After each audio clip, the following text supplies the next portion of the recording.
Hello everyone, and welcome to another RC related review. Today we are going to take a look at a very strange and funny small RC car. This is known under several names like Crazon, Crazon, Hoaxing, Phantom. So it has a lot of names. It's sold by several large sellers under different names, but it's the same car.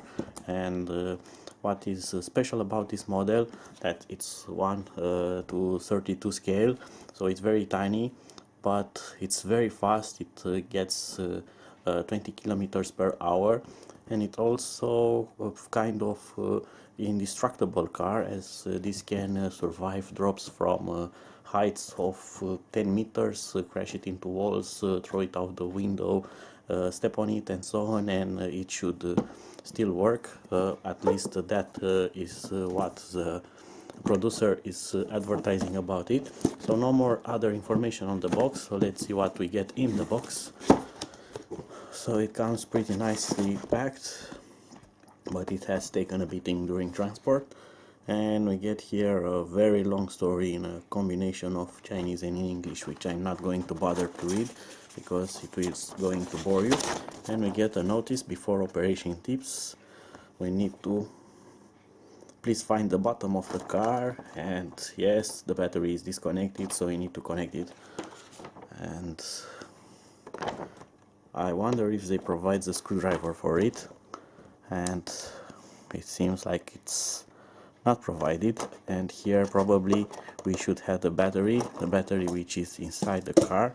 So we get a pretty nice transmitter, rather large for such a small tiny car, and we get 6 cones, as there are multiple gears. I'm not going to bother to take them out. So let's install the battery. So the screwdriver was not included, I'm going to use my own, no problem there. And look at this tiny battery, looks like a lithium ion or lithium polymer battery. No informations about the capacity, nothing. Maybe something there under this protective plastic, which I'm not going to take out, but it seems that it has some kind of circuit there, a protection circuit maybe. You can see it there. I'm not going to disassemble it further. And it has a small connector here. Let's plug it in. This thing is really tiny. I'm glad that I won't have to open it each time when I want to run it, because it has an on-off switch, and it charges actually outside the car with the outside charger. The battery will stay inside the car, sorry, but the charger won't need to be connected to the battery. As you can see, it's really fiddly.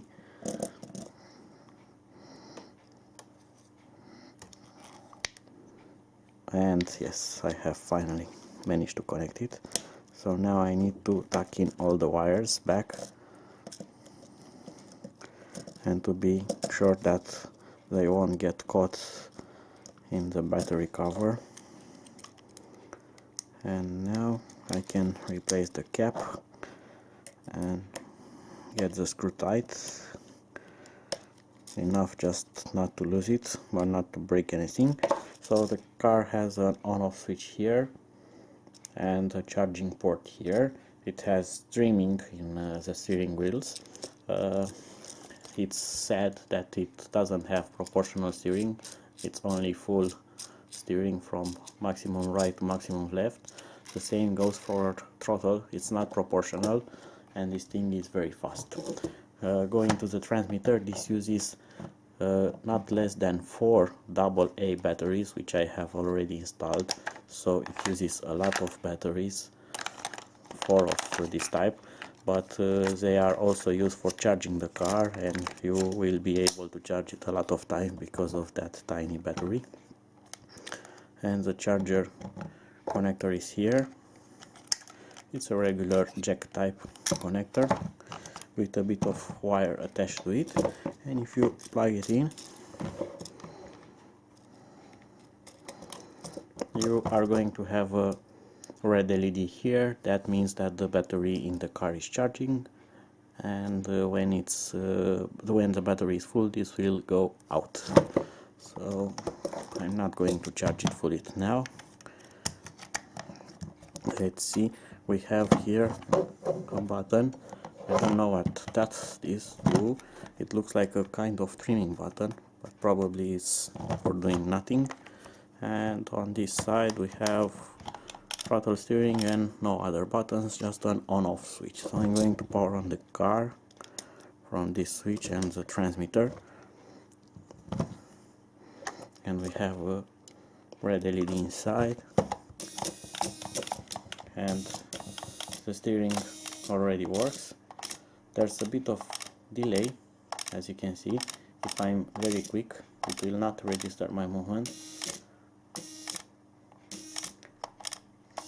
If I insist, it will work, but that's strange. And the same happens for throttle. Look at that. So if you are very quick, although the transmitter registers your movement, the car will not react. But this thing sounds like an angle grinder, and it is fast, and it's off the table along with its box. Of course, there is going to be some driving footage with it, probably outside, because of that speed you won't have enough space inside to run it. So I'm going to take a further look on its build particularities.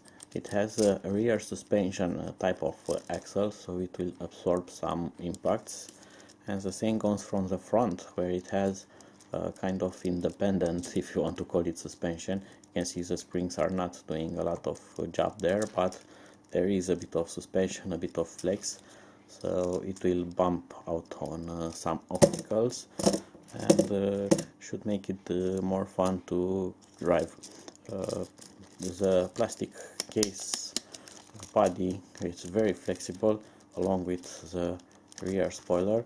Well, the car seems to be some kind of flexy, but also provides a confidence that it seems to be rather resistant. You can squish it, squash it, throw it, and it seems not to be affected in any kind of way. So definitely I'm going to add shortly a second part of this car running somewhere where I have enough place for it to film it, because in my small room when I film stuff I won't have enough space for it. You will see it just flipping and hitting walls, so not much of a presentation. So I'm going to film it somewhere else soon.